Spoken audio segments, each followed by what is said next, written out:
When picturing a runestone, what is the first colors that pop into your head? Maybe it is gray, like the stone, and maybe some red or white paint, maybe. Or maybe you have unfortunately run into a badly taken care of runestone, so what you are imagining is withered away uncolored runes on a very, very mossy stone. What if I told you that these stones were actually very, very vividly painted originally in red, black, oranges, even pink and blue? So let me take you on a little journey looking at a couple of runestones and also look at runestone fragments that still have their original pigmentation on them. This will be a blast. Runestones are some of the most iconic artifacts of Sweden and Scandinavia. Ancient messages carved into stone, often to honor the dead. And while we mostly see them today in their raw, eroded state, there is strong evidence that they were once richly painted. The most common restoration color you'll see today is red, especially on stones outdoors or in museums.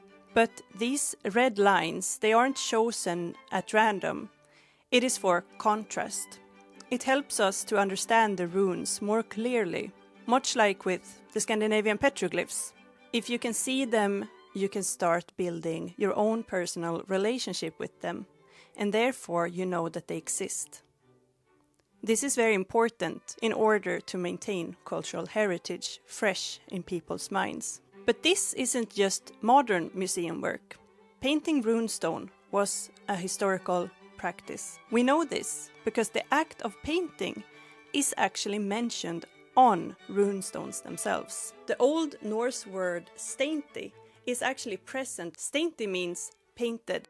Besides steinti, there's also the Old Norse expression faido. In the past, faido has been translated into carved, but more and more scholars are now arguing for that it actually means painted. Viking Age and, Iron Age people painted their runestones. The big questions are, how common was it? And what colors did they use? The colors weren't just red. Analyses of pigment on runestone show red, black, white, yellow, and blue. The red often came from red lead, and the black from charcoal. Incredibly, some runestones even had alternating colors between sentences or decorative elements in the background. This small museum in the church of Köping houses over 40 fragments of painted runestones, where these pigments were preserved because the stones were kept indoors, away from the harsh Scandinavian weather. According to runologist Sven B.F. Jansson, this preservation suggests that they were never fully exposed outdoors before ending up in the church's walls as building materials. With all of these fragments in mind and other fragments that has been found around Sweden, it is absolutely not impossible to believe that all of them have been painted in one way or another. Then it raises another question: should we paint runestones at all? And this question is not a new one. It has been debated ever since the 1930s. Archaeologist Gustav Hallström did ask the question whether repainting these ancient monuments will help preserve them for the future, or if it distorts their authenticity. While painting can help visitors understand what they're looking at, it also risks overwriting the original context or artistic choices. It's a delicate balance between preservation, education, and actually the pure respect for the artifact itself. I want to talk a little bit about this runestone. This is VG 133. And this is one of those runestones that I mentioned in the beginning. This runestone in reality is completely withered away and forgotten, and no one cares about it. And, I've tried to alert the authorities they took the moss away eventually, but the runes are basically gone. The story of this runestone is actually a little bit sad as well, because it was for a long, long time thought to be a fallen over menhir. So it was just left there, and people were just like, someday maybe we can rise it up again. But yeah, it was just laying flat down like this into the ground for many, many, many years, like centuries, many years. And it wasn't until the 1930s, so actually quite recently in time, it's not even 100 years ago, where they discovered that, there's runes on this menhir. So it was raised, it was, marked up, it looked very good for a while. And approximately 90 years after this picture is taken, the stone looks like this and is completely wasted away. And as a runestone lover, of course, this absolutely have broken my heart. So what I did was that I created a 3D model of this stone based upon how it looks today.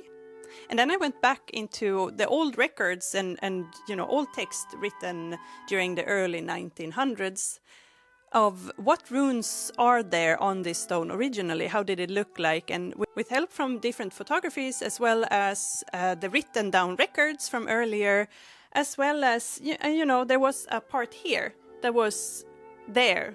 Like 90 years ago, there was a little part here that was there. It's not there anymore. It is completely gone.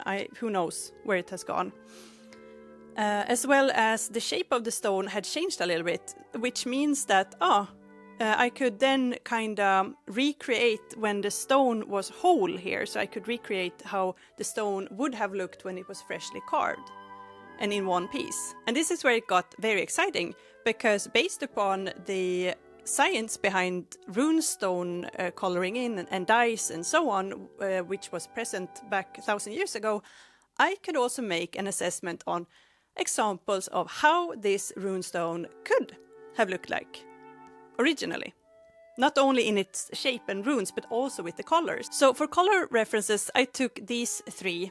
2 of these are colored in, again, but one of these examples, as you saw before when we went to Öland, you and me, is the original real deal, which all of them shows different approaches to painting a runestone. These are the 3 3D models I came up with when the runestone was, again, painted in. I absolutely do not claim that this is exactly how it looked like, because honestly that is gone forever, like we will never know.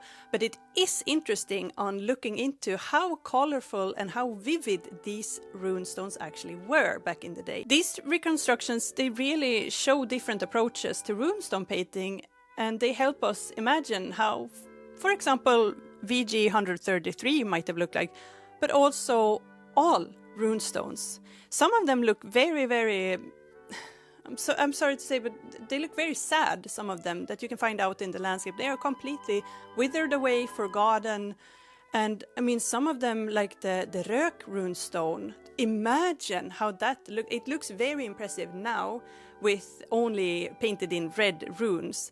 Imagine how that might have looked like. Absolutely amazing, I bet. So the next time you see any runestone, but especially a sad little withered away runestone filled with moss and without visible runes on it, try to imagine it glowing in black and blue and pinks and oranges and red all over, maybe with some, paintings on there that we cannot longer detect, and different patterns, and and how the hands of the painter actually looked after they were done, and all of the people surrounding this newly painted runestone there to see the spectacle of it all and to remember their fallen loved one. This visual message of the paint itself has been lost to time, unfortunately, but it doesn't mean that it wasn't there and isn't a part of the stone anyway, even if we cannot longer see it.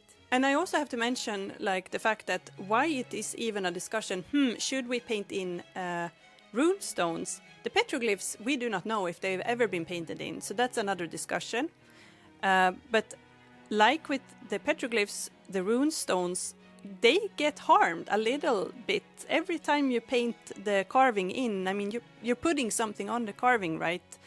And every time you recarve it and you fill the carving in with new carving, you harm the stone, and these are very old and fragile stones, you know, you might ruin the whole thing. So it is a very tight balance there of, should we continue doing this, or should we just let time has its toll? When it comes to this stone, I sent all of these files to the local museum that is in this county. I also provided them with all of the facts about this. While reconstructing this stone, I found that it had also Elder Footdark runes on it, which is not mentioned anywhere in any source.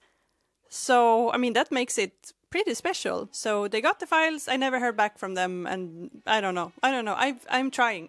I'm trying my best. Do you think we should continue painting in runestones? Or do you have some other, like, interesting idea what could be done with all of these stones? Remember, there are over 2,000 runestones in Sweden right now, so we cannot just take all of them indoors. Or should we just, you know, let time do its thing? Because everything is temporary and everything will vanish one day, right? Don't forget to share this with your nerdy friend that loves old stones. I hope you learned something. Hejdå!